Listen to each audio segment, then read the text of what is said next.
ॐ सहनाववतु सहनौ भुनक्तु सह वीर्यं करवावहै तेजस्विनावधीतमस्तु मा विद्विषावहै ॐ शान्तिः शान्तिः शान्तिः पठामि संस्कृतं नित्यं वदामि संस्कृतं सदा ध्यायामि संस्कृतं सम्यक् वन्दे संस्कृतमातरं वाक्यकारं वररुचिं भाष्यकारं पतञ्जलिं पाणिनिं सूत्रकारं च प्रणतोऽस्मि मुनित्रयम्. After finishing the Advaita Siddhi class, this class is different. Go on saying it is mixed.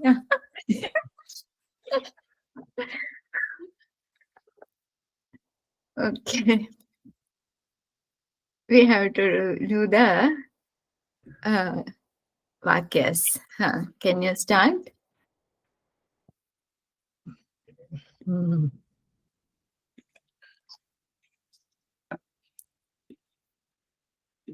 Please, anyone can start.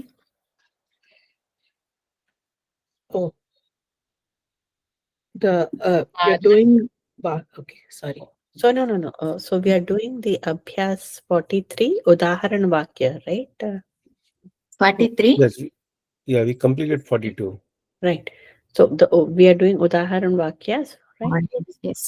Yes. We finished this niyama. Nul Truchau Sutra we have seen. So yesterday I have explained up to this, I think. Lucha I have explained. Nul Truchau, in previous chapter we saw this sutra. So meaning is same. For Nul Pratyaya, all niyamas are same as Trich Pratyaya only. And this Akaranta Dhatu will get Yakara, that also Visa. What is the sutra for that? Ato Yuk Chinkruto. Ato Yuk Chinkruto. That Adanta Akaranta Dhatu, when Krit Pratyaya, if it is there, then Yakara will, Yuk Agama will come. That is the meaning that we saw. Then this like where is that? Han dhatu. Han becomes ghatakaha. There is 2-3 sutras are there. It requires some more explanation. I'm not going to explain all those things. So when we come up to that, then we will see. Han becomes ghatakaha, jan becomes janakaha. There is no change. Sham, shamakaha, no change. Gam, gamakaha. Niyam, niyamakaha. Yam becomes ya, dirga. Vad, vadhakaha. Like that forms are there. So some forms we are not going to see how it becomes. So you can look at in Ashtadhyay. Yes. Udaharana Vakyas. Can you start? Boy is drinking milk or boy is drinking water. Balak jal pita hai. Yes. Jagataha nashyati. Jagataha. Where is Jagataha? The second line, Jagata. Jagat nashyati. Sorry, not Jagataha. Sorry. My mistake. Jagat nashyati. So world perishes. Next. మూర్ఖస్య మనః ముహ్యతి. మూర్ఖుడి మనస్సు కలవరపడుతుంది. మోహించబడుతుంది. మోహించుడు. In English? The fool gets deluded. Yeah. Gets deluded. Now these two vakyas are connected with Advaita Siddhi. Okay, next. Actually, the fool's mind is deluded. So, fool's mind. मूर्ख व्यक्ति का मन मोहित होता है. Next.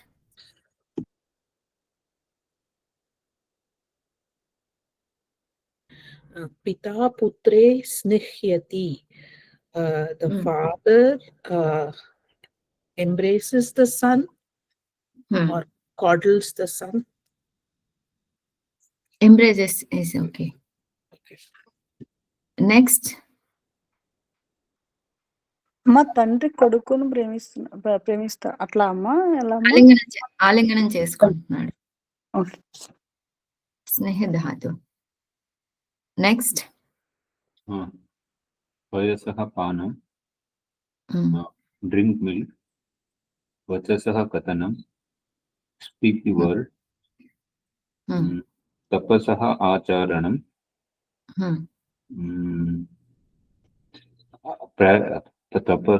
practice the austerities, శిరసః ప్రక్షాళనం,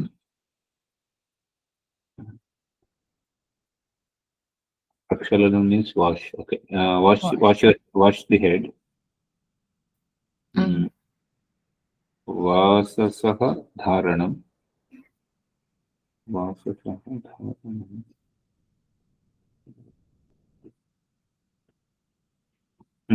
వస్త్రం, wear the clothes. నభసః దర్శనం, see the sky. సదసి భాషణం, okay, sabha, sadasi bhashanam, speak in the sabha assembly. Stotrasi snanam cha kuru.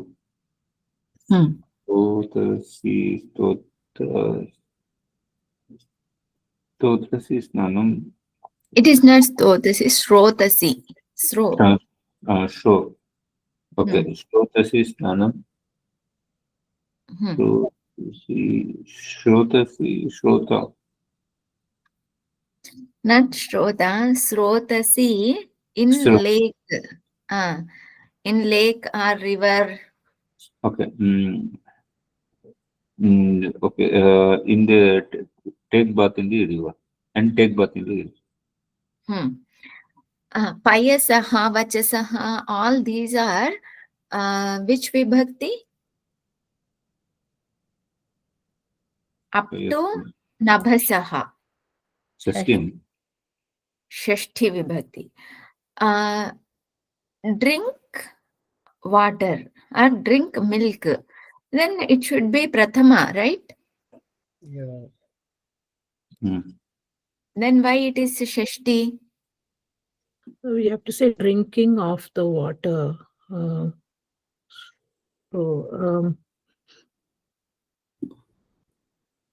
Because we are using lut.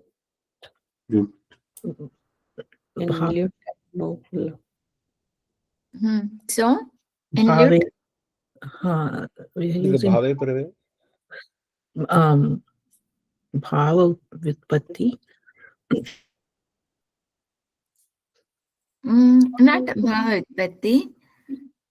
Prakshalanam, acharanam, all these are not bhava vitpatti, right? So with trich pratyaya, karma will be in shashti vibhakti. That's why we are using. There is trich pratyaya.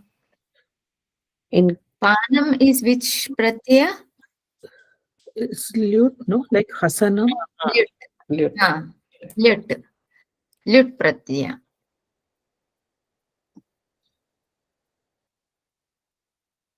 It says bhavavachaka shabda. Lut means the dhatu artha, whatever is there, that artha will be the same for the kriya pada. Like pa dhatu, meaning is to drink. Panam is also to drink. It doesn't mean bhava prayoga. Bhava artha. Bhave prayoga is different. Bhava artha is different. When we say bhave prayoga, the karta should be in tritiya and kriya pada should be napumsakalinga ekavachana. Right? Yes. Thank you for that. That is prayoga. Okay. This Can you is also explain bhava vyutpatti? I was confused between all these three. So bhava artha, bhava prayoga, and bhava vyutpatti. where this come bhava vyutpatti. It comes in Brahmastra Jnanadhyasa. And Vyutpatti is like adhyasanam adhyasaha. right. This is vyutpatti. Vyutpatti is etymology. Okay. Bhave prayoga and bhave vyutpatti both are same. Okay.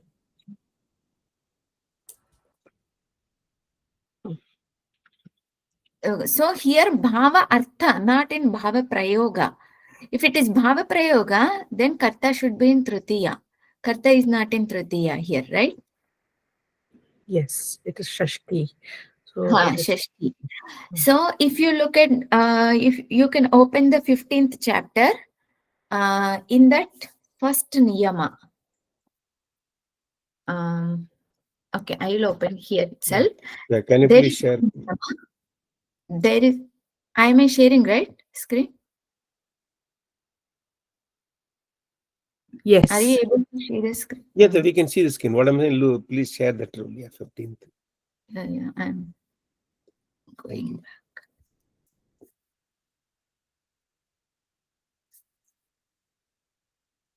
Okay. 15th. Kartru karmanoho kriti. This sutra explains that wherever krudanta pratyaya comes, that karta or karma, whatever is there, both should be in Shashti Vibhakti. In all krudanta pratyayas, not only in Trich pratyaya. So far we have seen observing the previous 2-3 niyamas, 2-3 pratyayas. For them, this Shashti is there. Karta should be in Shashti or karma should be in Shashti. That kind of niyama we saw. But it is not only for 1 or 2 pratyayas, all krudanta pratyayas. Kartru karmanoho kriti. Is this point clear? They have given examples trich, tin, ach, lut, adi, u. So they have not given all, but adi pada is given. So we have to understand all other krit pratyayas. You are understanding, right? Krudanta pratyayas means? So far, Yes. whatever we have seen, other than san pratyaya, nich pratyaya, all other pratyayas are krit pratyayas. San, nich. Eliminate those 2 pratyayas and all other pratyayas are krit pratyayas.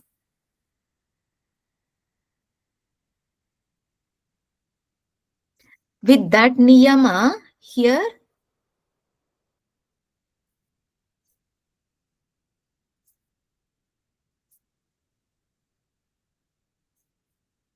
this Shashti has come here.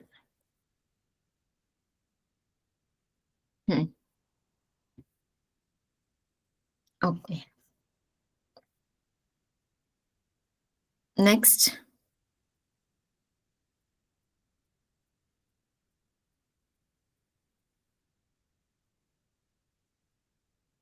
Next Vakya.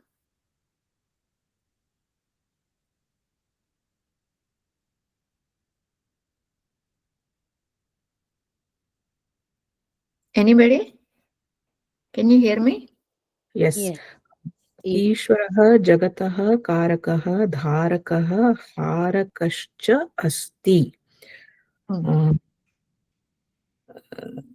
Ishvara is the creator of the world. He's the sustainer of the world and the destroyer of the world. What is the difference in previous chapter Vakya and this chapter Vakya? Similar Vakya we have seen, right? Yes. So there, I think it used a different Ishwarasya Prakriti Jagataha Kartri. So it was using Trich Pratyaya there, and it is using Lyut here, right? Yes. The meaning is same, but there Trich Pratyaya is used, here Lut Pratyaya is used. Nul Pratyaya, not Lut. Sorry, Nul Nul. Pratyaya will come Aka. Yeah. Lut Pratyaya will come Ana. Got it. Thank you. Okay. Why Ishvara is not in Shashtiyama here? Means because Karta and Karma both should be in Shashti. It was mentioned in the 15th chapter. Karma is in Shashti here. Yeah. Karma is in Shashti, but Ishvara is not in Shashti. When karma is in Shashti, then Karta is not required to be in Shashti. Means that is not compulsory. Both should be in Shashti. No.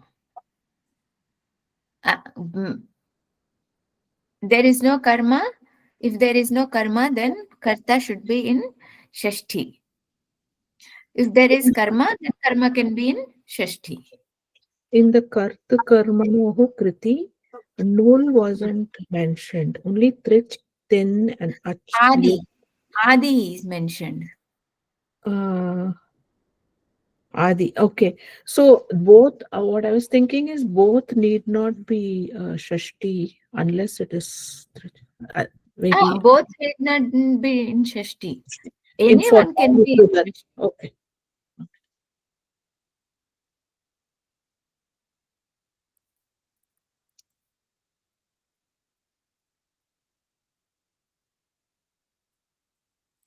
कर्तृप्रयोगे कर्तरि कर्मणि च षष्ठी विभक्तिः भवति.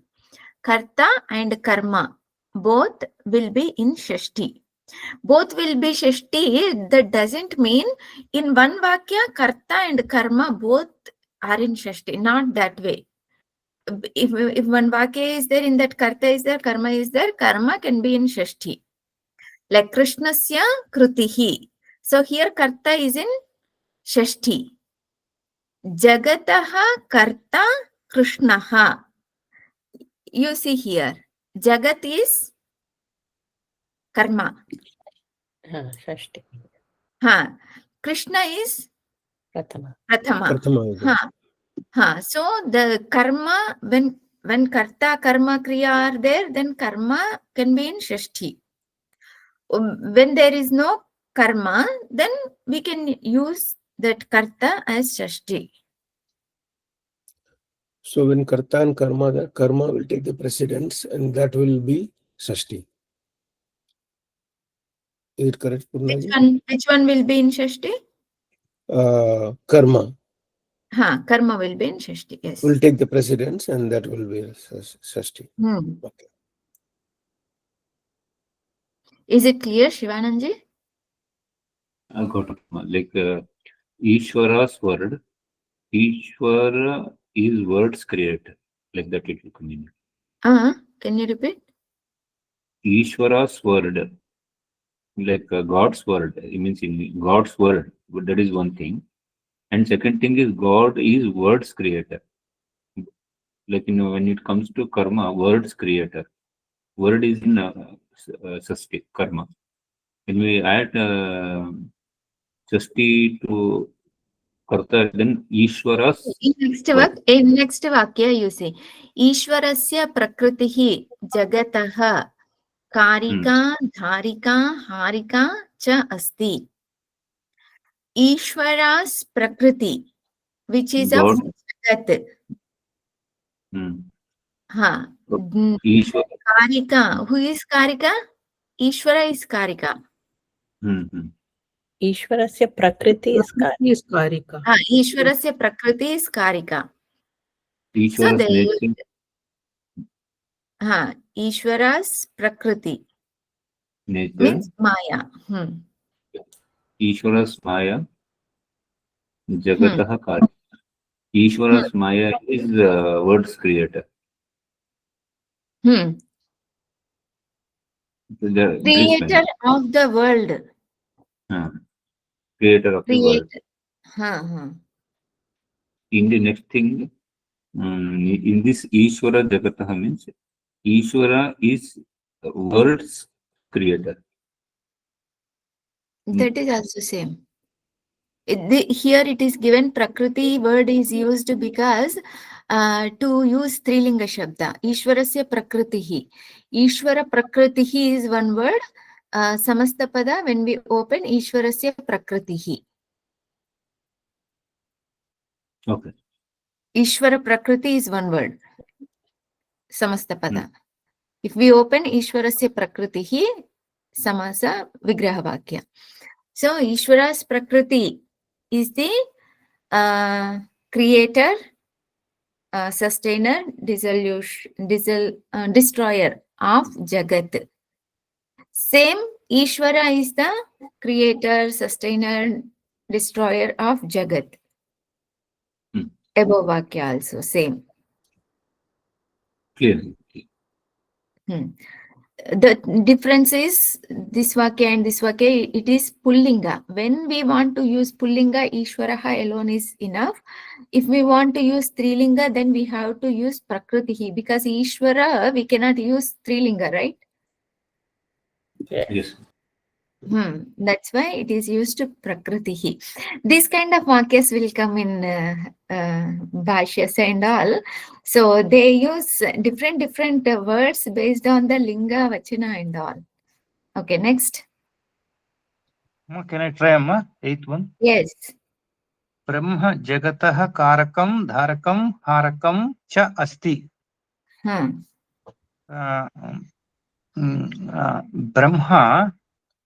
Brahman or the Supreme Reality. Brahman is, Asti is the doer, Karaka, Dharaka, sustainer, and destroyer. Do instead of doer, use the creator. Use the creator. Word creator.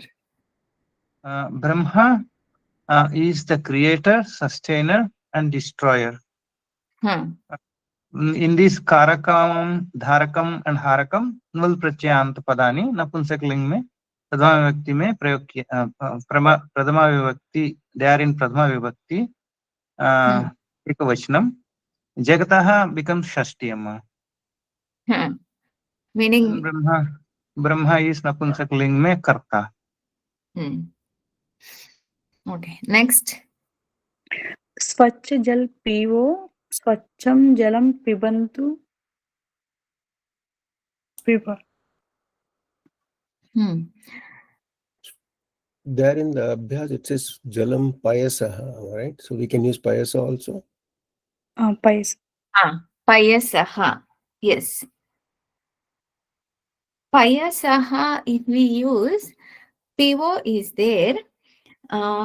Pivo is Lot Lakara. Lot Lakara. For Lot Lakara, so far we have seen Tavya, Tavya, and here.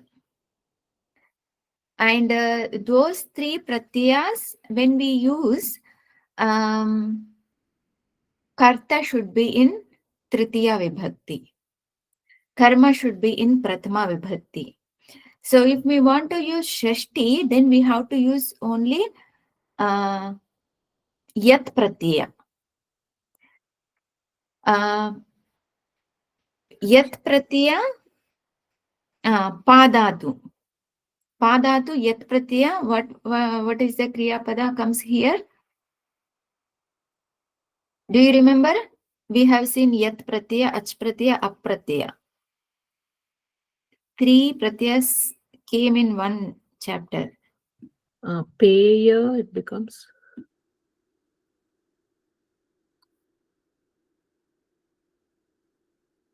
Peya or Payaha.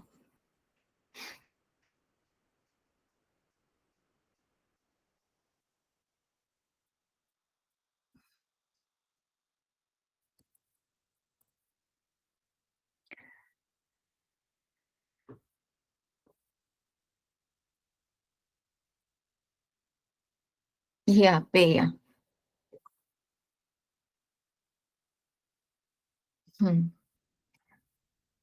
What is the complete vakya here?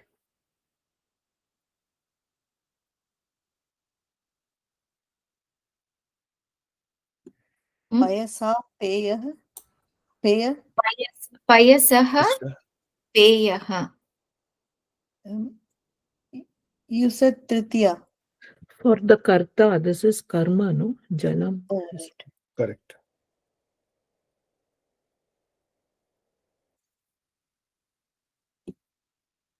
Next. Yashah. Yat pratyaya, I did not mention tritiya. For tavya, aniyar, tritiya should be there. But if we use payasaha, it is shashti. That means we have to use the yat pratyaya, not tavya, aniyar. In that context, I mentioned it is tritiya. So since we are using shashti, we have to use yat pratyaya. That's what I mentioned. Is it clear? Okay, thank you. Yeah. Yeah. Next. Yashah ichha.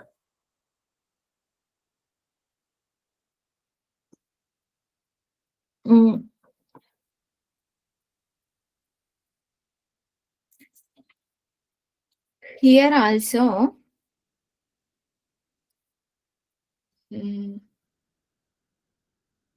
Icha. అమ్మ కామయతే అని చెప్పొచ్చమ్మా? Can we use sun or no? Ish is the dhatu. So, okay. This lot lakara is okay. Yashaha icha. Yashas. The dvitiya it should be. What is the dvitiya? Yasham.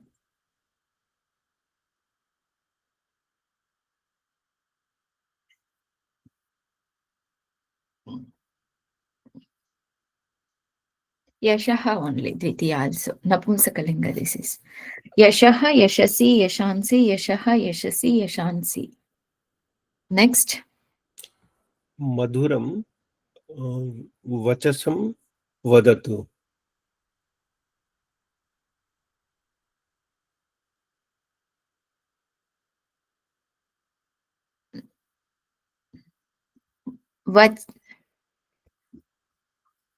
Vachas. Yeah, vachas. So is it vachasam? Is it correct? Vachanam. Vachaha. No, vachaha. Vachaha. Oh, madhuram vachaha. Vachasaha. Madhuram vachasaha vadatu. Not vachasaha, vachaha. Vachas shabda. Correct. Vachas shabda vacha. Vachaha vadatu. Next. Tapaha kuru. Next. अपना शिर उठावो, शिरः उत्थापयतु. Apna.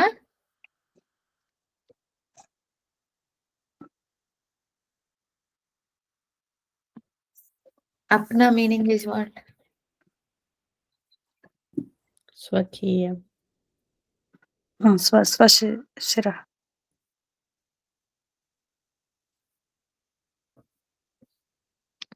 Next.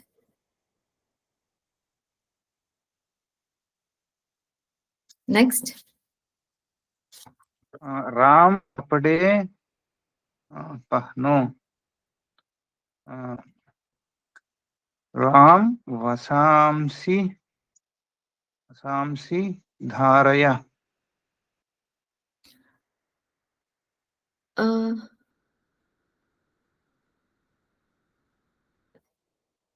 Sixth one. Can we? No. We are in sixth one. Which one you are reading? In the book here, Ram kapade pehno. I hope I have to see the screen. Yeah, screen I am seeing in the book anyway. Let's see the screen, Amma. Sixth one is kapade pehno. वासांसि धारय। कपड़े is एकवचनम और बहुवचनम? कपड़े बहुवचन। Okay, next. Purna ji, for this one, should it be dharaya or dharayatu? Dharaya. Okay. We are assuming it is telling to second person. Madhyam Purusha Ekavachanam. Madhyama Purusha. Okay. Somebody is saying something? I was doing the next one. तालाब में स्नान करो. सरसी स्नानम कुरु. Next.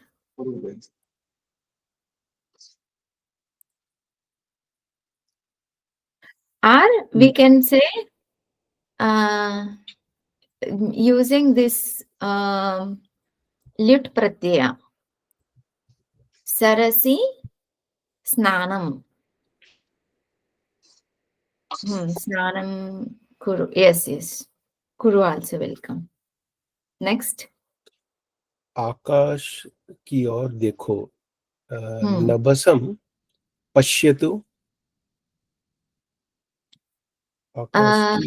आकाश की ओर देखो. Nabhasaha. Look at, okay, nabhasaha. Nabhaha. Pashyatu. Pashya. Not pashyatu, pashya. Two words can be used. Prati, nabaha, prati, pashya. Yes, yes. Prati. Or is there, na? Nabaha prati pashya. Next.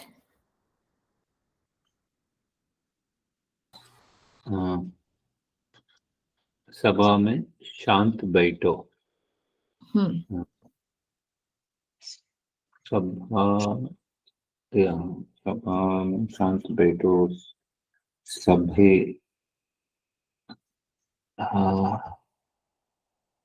शांतता है. No. Sadasi. Sabha means sadas. Sadasi. सदसी. Okay, हाँ. सदसी तिष्ठिका. Upavishatu. उपरिषद. Shant upavishatu. Next. Shanta, how to listen? Shanti is the pratipadika. Tritiya vibhakti shantya. Okay. Sit with the peace. Okay. Like that. Okay, next. दूध का पीना, वचन का कहना, तप का करना, सिर का धोना, वस्त्रों का पहनना, नभ का देखना, जल का लाना, वक्षस्थल का उठना, और स्रोत का बहना अच्छा है.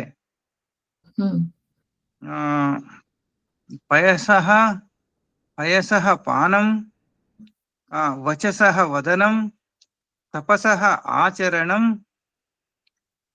शिरसः धोना प्रक्षालनम,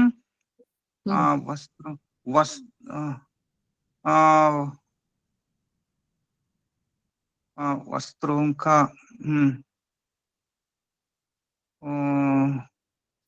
वाससः. अच्छा, वाससः पहनना, धारणम, नभ का देखना, नभसः दर्शनम, जल का लाना, जल का पयसः पयसः लाना के लिए लाना आनयनम्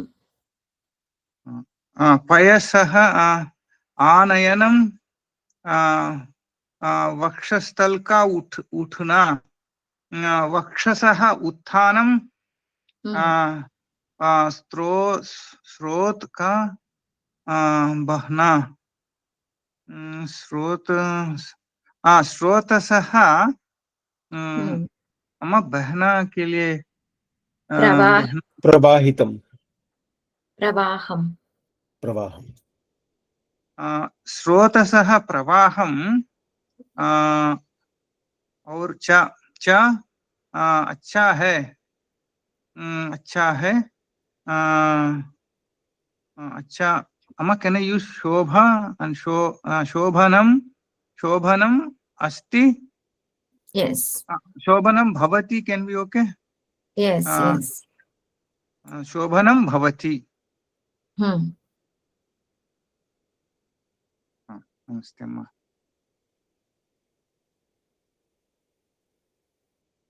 next लेखस्य लेखनं पाठस्य पठनं भोजनस्य भक्षणम् ईश्वरस्य स्मरणं कार्यस्य करणं धनस्य हरणं मनुष्यस्य मरणं बालकस्य उत्थानं कन्यायाः शयनं चोरस्य रात्रौ जागरणम् एतानि कार्याणि सन्ति next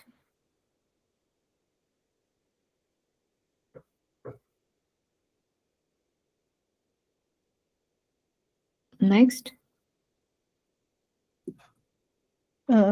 यश में रुचि तालाब में नहाना और सभा में बैठना अच्छा है so yashah that will be shashti here यश में सप्तमी okay यशे यशस यशसी यशसी रुचि ही तालाब तडागे तडागे right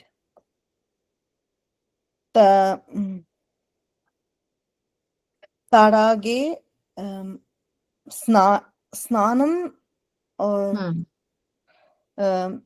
सभायां सदसी सदसी of course also can be there sabhayam yes sad we said this just sadasi tish उपवेशनम उपवेशनम okay sadasi उपवेशनम सम्यक् अस्ति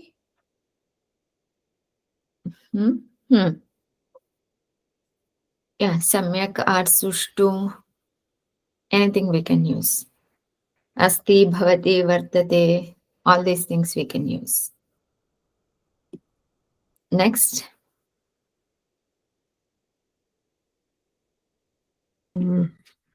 यान पर चढ़ो याने जैसे आरोहणम कुरु और याने आरोहणम no this is lot na chado आरोह arohya okay आरोह्य I said is arohanam kuru is that wrong arohanam kuru if we use kuru then it is okay arohya is a lot Arohanam kuru is also okay. Next.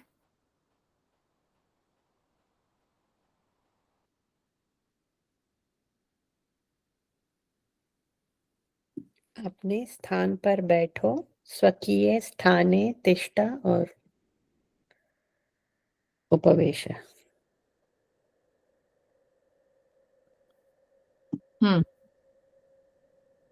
Upavesha, yes.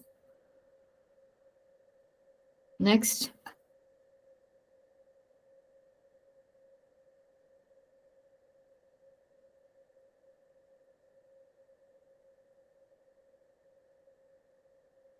Next. भोजन के उपकरण लाओ.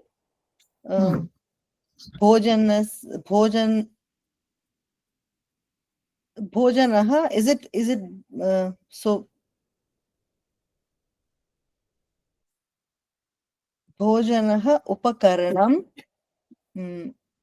आनय.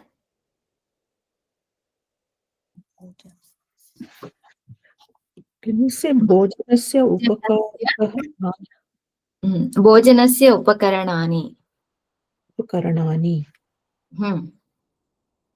Not upakarakah.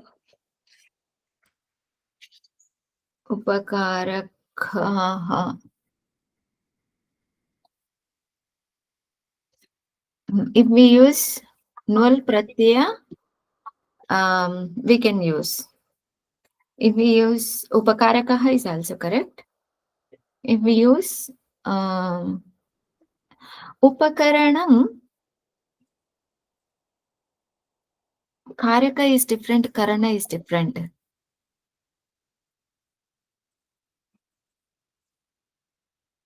Here upakaranani is correct.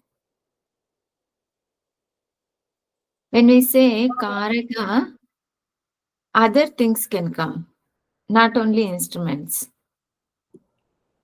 Okay. But here it seems like upakarana is singular. So Okay. then upakaranam. Upakaranam. Okay. So here Shayya. bhojanasya we are using shashti because lut pratyaya we are using. Okay, next. शैया पर आवरण डालो. शय्ये आवरणं स्थापयतु. Shayya is Adharant. Strilinga. Shayyayam. Okay. शय्यायाम् आवरणं स्थापयतु. Sthapaya. डालो लोट लगा. They have given sthapaya, no? Next. ईश्वर संसार का कारक, धारक और हारक है. ईश्वर संसारस्य कारकः, धारकः, हारकः च अस्ति. Next one. नियतिः जगतः कर्त्री धर्त्री हर्त्री च अस्ति. Next. रसोइया भोजन बनाता है.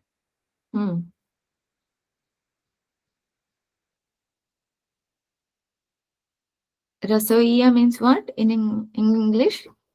Cook. Cook. Okay. पाचकः भोजनं पचति. Next. रक्षकः रक्षति. Anusha is there or not?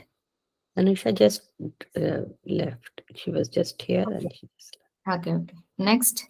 We can finish this 2, 3 are there, no? गायिका गाती है.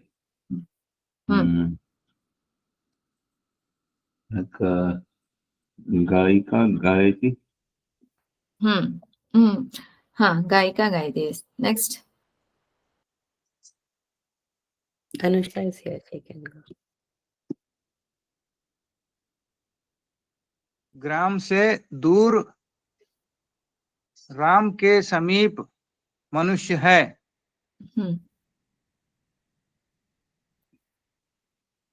My Durantika Artha is Nima from that. Gramat Duram Ramasya Samipam Sakasham Parshvam Va Manushyaha Santi. Gramat Durat. Dura is go with grama. So grama Durat. Gramat Durat Ramasya Samipam will be okay, or I should make it also into Sashti? No, might is Samipam, no? Samipam. Ramasya Samipam Manushyaha Santi. Yes. Next. Can it also be Samipe, Purnaji? Yes. Okay. We can use Samipe also. Okay. Next. Okay, Amma. ठीक है. Because Upada can be in, he is saying rule in Shashti or Panchami. Okay, Amma. Okay. Next. Ram के तुल्य श्याम है. रामस्य तुल्यं श्यामः अस्ति और तुल्यः. तुल्यः. रामस्य तुल्यः श्याम अस्ति. When we use comparison, we have to use Panchami. रामात् तुल्य तुल्यः श्यामः अस्ति. Okay. Next. Panchami or Shashti? Panchami. I think comparison is in Panchami. Next. Next one. बालक का कुशल हो. बालकस्य कुशलं भूयात्. प्रलये संसारः नश्यति. Next. वृक्षं नश्यति. Vrikshah. Sorry. Oh, vrikshah. Oh, it is also lung, right? Anashyat. Anashyat. दुष्टः नश्यतु. Sorry, दुष्टः नश्यतु. Yes. Next. मूर्ख मोहित होता है. मूर्खः मुह्यति. Yes. Next. गुरु शिष्य पर स्नेह रखता है. गुरु शिष्य पर शिष्य स्नेहम करोति. और स्नेह्यति.